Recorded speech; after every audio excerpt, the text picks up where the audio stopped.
Irvine finishes 45 seconds behind, so they, that's easy to work out, isn't it? And I think Ferrari will be quite shocked at that deficit, although Monza is a completely different style of racetrack with the next venue. So Monza beckons after back-to-back double tops for the Silver Arrows. 32 points from Hungary and Belgium. David Coulthard joining the greats who've conquered Spa. Mika Häkkinen overtaking Eddie Irvine in the Drivers' Championship. David, that first corner, what was your view on it? Well, Mika made a sort of double start and wasn't very good off the line. I made a better start. And I think I believe I was in front as I went into La Source because I couldn't actually see him.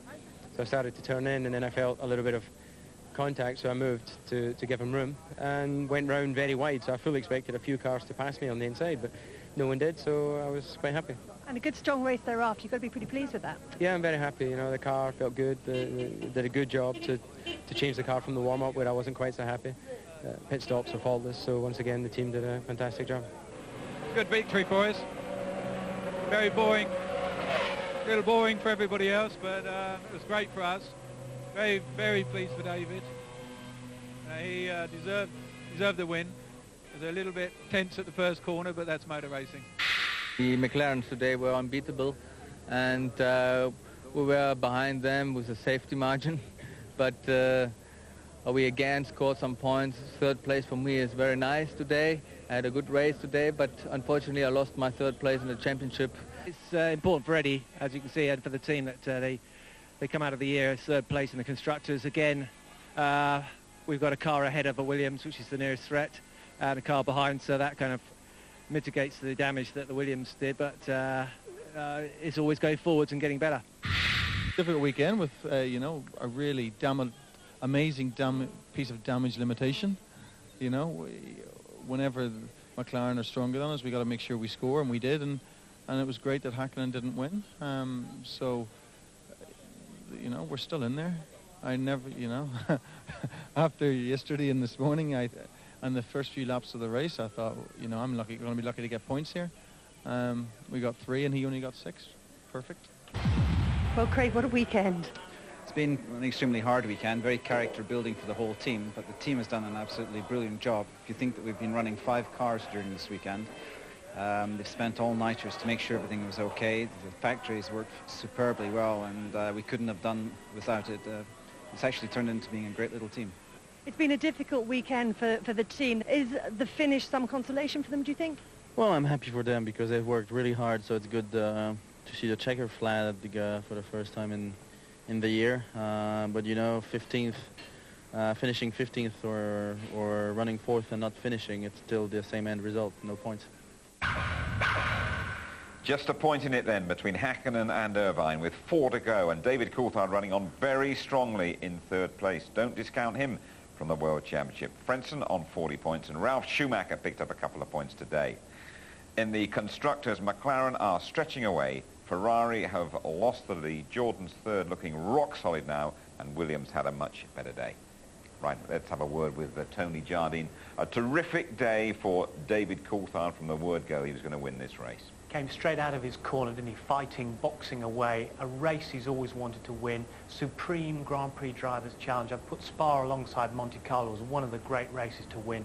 And he's added his name to that illustrious list, so that's great for the Scotsman. What is it about pole position here at Spa? No one's won from pole since Senna back in '91. I think it's because they've swapped it around.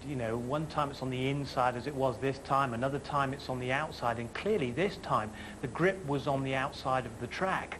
Although, as I said, this circuit is for the brave, and he who hesitates is definitely lost. And there seemed to be a bit of hesitation, apparently, from Häkkinen off the start. For your magic moment this week, Tony, you've picked out the starter. David Coulthard was mighty. As I say, he came out fighting as well. Just look at this as the lights go out. Apparently, Häkkinen has slightly hesitated there, but David Coulthard, all the way down the outside, he gets good grip, but he stays with it. He's absolutely fearless there.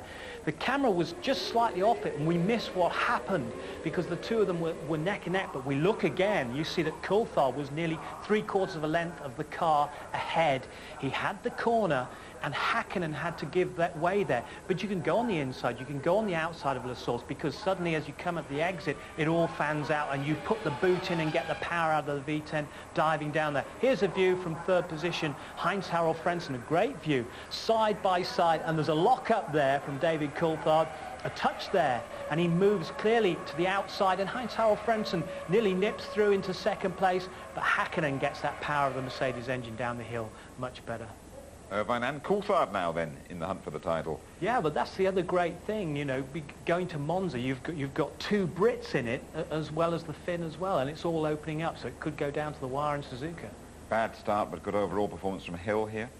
Hill dropped back very sadly at the start, lost quite a few places, but he's got a very valuable championship point. He's driven well all through qualifying, right through the race, put in a great performance for a man who's going to retire. Just finally, Tony, you're in action this bank holiday Monday.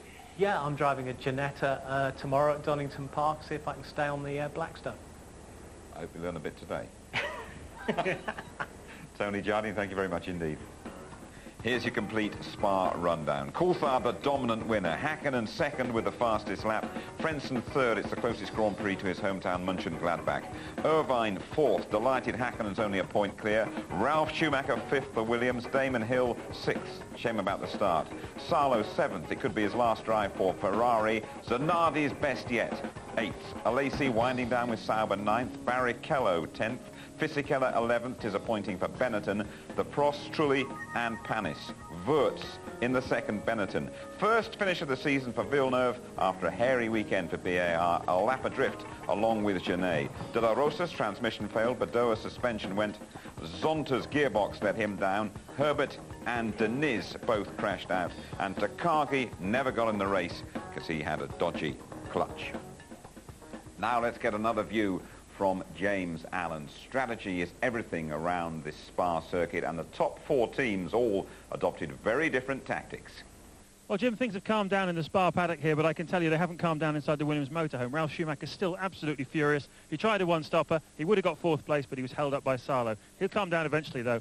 Inside this motorhome here, you've got the Jordan team, just proving that strategy doesn't just take place on a Sunday. It's all weekend. You need to qualify well and then consolidate on that position. And now they look good for third in the Constructors. Inside the Ferrari motorhome, I fancy a little head-scratching is going on. The car simply wasn't fast enough all weekend. The pit work was fine. The strategy was clever, but they've got a lot of work to do if they're going to win this World Championship.